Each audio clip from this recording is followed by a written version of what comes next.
Question 7.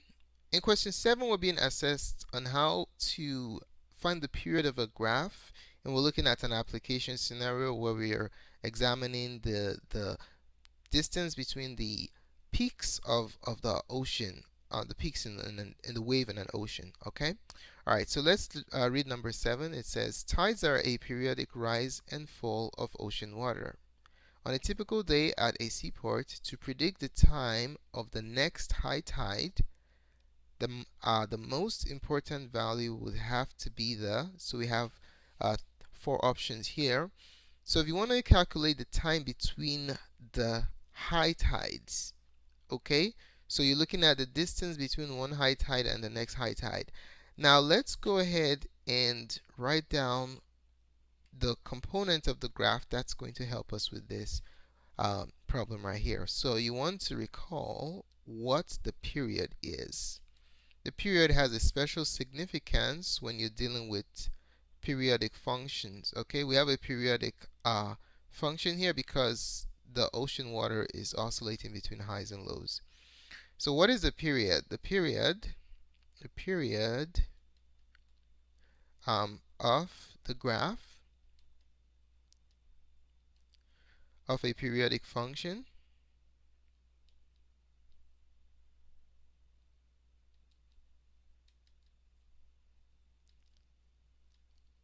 is what?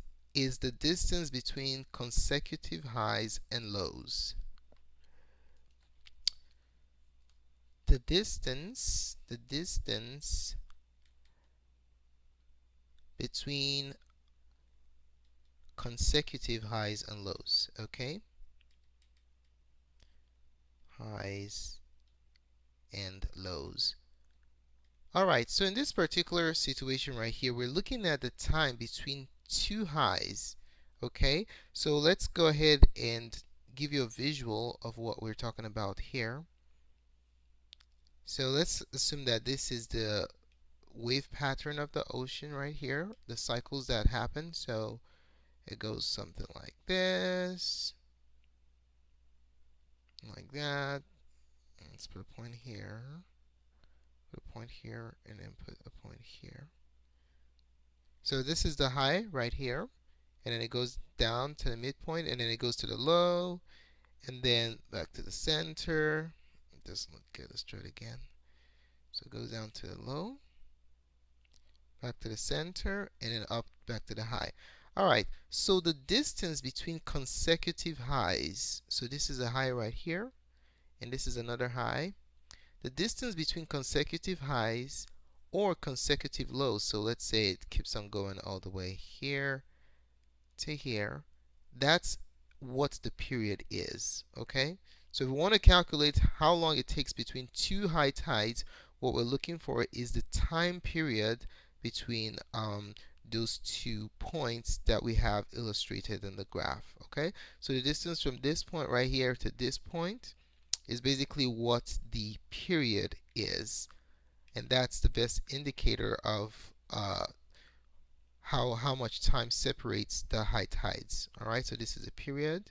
And if you look at the options that we have, number 1, it says the time between consecutive lows. Oh, so we can also use low here. So the period is going to be exactly the same.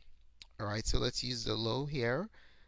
So it doesn't matter if you use the high or the low, you'll still get the same final answer because they both represent the periods. Okay, so change the color here, from this low, bam, straight to this low right here, that tells you the period.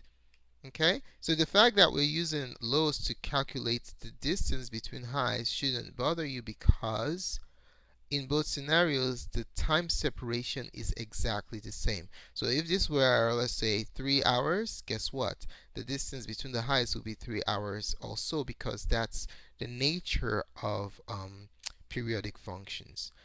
Answer to question number 7 is option number 1 because it looks at the difference, the time between consecutive lows, which is the same thing as the distance between consecutive high tides.